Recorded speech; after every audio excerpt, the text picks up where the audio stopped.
तारीख थी 15 अगस्त 1947।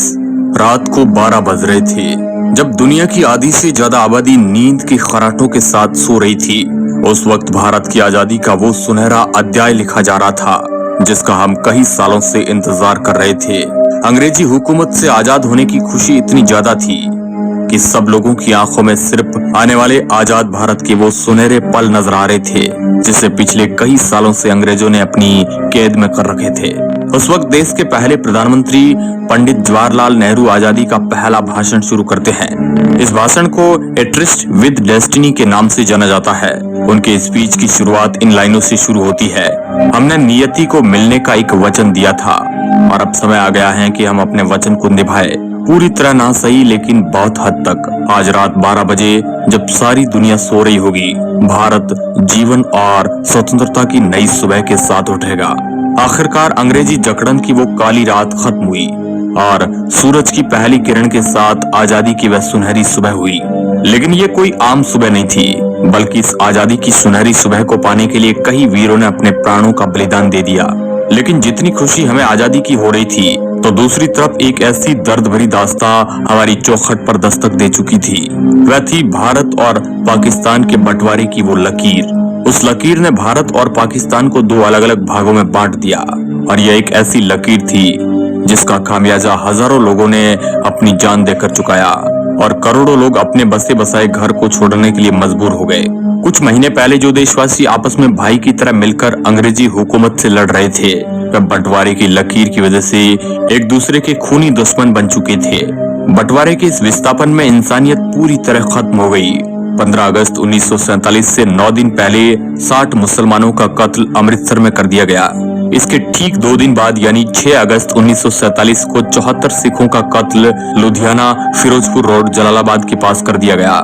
साल 1947 के अगस्त महीने के पहले सप्ताह के भीतर ही खून खराबे से अमृतसर की जमीन लाल रंग ले चुकी थी। हर रोज तकरीबन 100 से अधिक लोग अपनी जान गंवाकर बंटवारे की कीमत चुके थे। उस दर्द भरी दास्तान को आज देखा तो नहीं जा सकता है, लेकिन उस पल को महसूस जरूर किया जा सकता है। आजादी से 48 घंटे पहले यानी 13 अगस्त 1947 को लाहौर से अमृतसर के लिए एक ट्रेन रवाना होती है।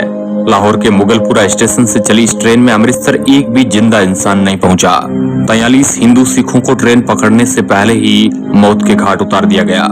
जब पंजाब बंटवारे की आग की लपटों में जल रहा था, उस वक्त दिल्ली रेलवे स्टेशन से पाकिस्तान स्पेशल ट्रेन पाकिस्तान के लिए रवाना होती है, जिसमें पाकिस्तान जाने वाले सरकारी अफसर, कर्मचारी और उनके परिवार मौजूद थे। पाकिस्तान स्पेशल को दिल्ली से शानदार विदा किया गया, मगर जैसे ही ये ट्रेन पटियाला पहुंचती है तो पहली बार किसी ट्रेन पर हमले शुरू हो गए और जिसमें एक महिला और एक बच्चे की मौत हो जाती है। और जब इस बात की खबर लाहौर और कराची पहुंची तो बदला लिया गया अमृतसर आने वाली पहली ट्रेन से। जब पाकिस्तान से वह ट्रेन अमृतसर रेलवे स्टेशन पर पहुंची तो उसमें एक भी जिंदा इंसान नहीं था। हर तरफ खून से लाल हुई ये ट्रेन अपने साथ हुए हादसे को बयां कर रही थी। जहां भी नजर जाए वहां लाशों का ढेर लगा हुआ था, किसी के हाथ कटा हुआ था तो किसी के सिर। इन बेकसूर लोगों के खून से रंगी ट्रेन ये बताने के लिए काफी थी कि बंटवारा कितना दर्दनाक था। 15 अगस्त की शाम पाकिस्तान से जो ट्रेन आई अमृतसर के रेलवे स्टेशन पर, उस ट्रेन के अंदर सिर्फ और सिर्फ लाशें ही लाशें मौजूद थी और ट्रेन के आखिरी डिब्बे पर जो लिखा था उसे सब लोग देखकर हैरान रह गए। उस ट्रेन के आखिरी डिब्बे पर एक पर्चा छिपा था जिस पर लिखा था, पटेल और नेहरू की ये आजादी का ये तोहफा है। इसके बाद दोनों तरफ से आने वाली ट्रेनों में लोगों को मारा जाने लगा, जिसमें कई बेकसूर लोग बलि चढ़ गए। हजारों लोगों को रातों रात अपना घर बार छोड़कर भारत की ओर पलायन करना पड़ा, जबकि भारत से भी कई हजारों लोगों को यहाँ से अपना घर बार छोड़कर पाकिस्तान की तरफ जाना पड़ा। कई बहन बेटियों की इज्जत लूट ली गई। सरहदों को आपस में जोड़ने वाली रेलगाड़ियां हजारों लोगों के लिए जिंदा ताबूत बन गई। ये बंटवारा इंसानी इतिहास का बहुत ही काला अध्याय माना जाता है, जिसके बारे में आज भी सुनते हैं तो शरीर में एक अलग प्रकार की सिहरन पैदा हो जाती है। भारत और पाकिस्तान का बंटवारा करने में मोहम्मद अली जिन्ना का सबसे बड़ा रोल था। अगर मोहम्मद अली जिन्ना राजनीति में नहीं होते तो शायद कोई समझौता हो जाता और आज का पाकिस्तान नहीं होता। मोहम्मद अली जिन्ना भारत के पहले प्रधानमंत्री बनना चाहते थे। फिर जिन्ना को यह लगा कि मैं पूरे भारत का प्रधानमंत्री तो नहीं बन सकता हूँ, लेकिन पाकिस्तान का जरूर। और फिर वही कुछ ऐसा ही हुआ। 3 जून 1947 ये वही तारीख है जिस दिन भारत को आजाद करने की तारीख को तय किया गया और मोहम्मद अली जिन्ना के पाकिस्तान को अलग करने की भी जिद पूरी हो गई। इस दिन 15 अगस्त 1947 तारीख को तय किया था। दिन बचे थे 73। इन 73 दिनों में जमीन का बंटवारा, लोगों का बंटवारा, भारत में जमा रुपयों का बंटवारा, इसके साथ ही रिजर्व बैंक के खजाने में पड़ी सोने की ईंटें, सब कुछ बांट देना था, जो कि इतना भी आसान नहीं था। बंटवारे का यह काम 2 अनुभवी अधिकारियों के हवाले किया गया। इनका नाम था HM पटेल और दूसरे थे चौधरी मोहम्मद अली। बंटवारे में महत्वपूर्ण भूमिका अदा कर रहे थे। इनके नीचे भी कई छोटे मोटे अधिकारी काम कर रहे थे, जो अलग अलग एरिया से रिपोर्ट बनाकर इनके पास भेज रहे थे।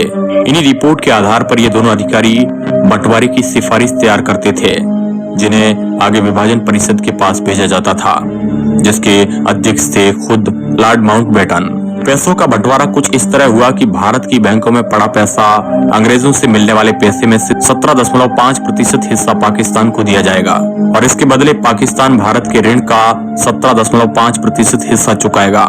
इसके अलावा भारत के सरकारी दफ्तरों में पड़ी चल संपत्ति का 80% हिस्सा भारत के लिए और 20% हिस्सा पाकिस्तान के लिए तय किया गया। फिर इन दफ्तरों में पड़ी हर उस चीज का बंटवारा किया गया। मेज, कुर्सियां और टाइपराइटर तक की गिनती करके भारत पाकिस्तान में बांट दिया गया। इन सब चीजों को आपस में बांटने के लिए कई जगह लड़ाई तक हुई। इसके अलावा भारत की लाइब्रेरी में पड़ी पुस्तकों को लेकर भी इन दो मुल्कों के बीच पेश फंस गया। इंसाइक्लोपीडिया ब्रिटानिका को इस तरह भारत और पाकिस्तान में बांटा गया कि पहला खंड भारत को दिया गया, फिर दूसरा खंड पाकिस्तान को। इस तरह आपस में बांटा गया। यहाँ तक कि लाइब्रेरी में पड़े शब्दकोश भी आधा आधा फाड़कर भारत पाकिस्तान में बांट दिया गया। एक एक करके सभी चीजों को भारत और पाकिस्तान में बांट दिया गया, लेकिन भारत के गुप्तचर विभाग को पाकिस्तान के साथ साझा नहीं किया गया। इस पर भारत के गृह विभाग ने दूरदर्शिता से फैसला लिया कि भारत के गुप्तचर विभाग में कोई किसी तरह की कमी नहीं की जाएगी और उसके अफसर इस बात पर अड़े रहे कि इस विभाग की एक फाइल तो छोड़िए, शाही तक हम पाकिस्तान नहीं जाने देंगे। इसके साथ ही पाकिस्तान के पास नोटों को छापने के लिए प्रेस नहीं थी और उस वक्त भारत में भी नोटों की छपाई के लिए एक ही प्रेस मशीन थी और भारत ने उस प्रेस को पाकिस्तान को देने से मना कर दिया, जिसके बाद पाकिस्तान चलाने के लिए भारतीय नोटों पर ही अपनी मोहर लगाकर करेंसी के रूप में इस्तेमाल किया। इसके अलावा एक बंटवारा और अहम था, वह था भारतीय सेना का, जिसमें हिंदू, मुस्लिम, सिख सब थे। भारतीय सेना के 2/3 सैनिक भारत के हिस्से में आने थे और 1/3 सैनिक पाकिस्तान के हिस्से में। बाकी चीजों की तरह इन वीर योद्धाओं का भी बंटवारा तय था। दोस्तों, ये बंटवारा बेहद दर्द भरी कहानी लेकर आया था। ये कहानी हम आज भी सुनते हैं तो हमारी आंखों में आंसू आ जाते हैं, जिसमें लाखों करोड़ों लोग अपना घर बार छोड़ने को मजबूर हो गए थे। अब दोस्तों, इसके बारे में आप क्या सोचते हैं? क्या यह बंटवारा सही था या गलत? अपनी प्रतिक्रिया हमें कमेंट के माध्यम से जरूर बताएं और इस तरह के इंटरेस्टिंग वीडियो देखने के लिए आप हमारे चैनल को सब्सक्राइब कर सकते हैं। धन्यवाद।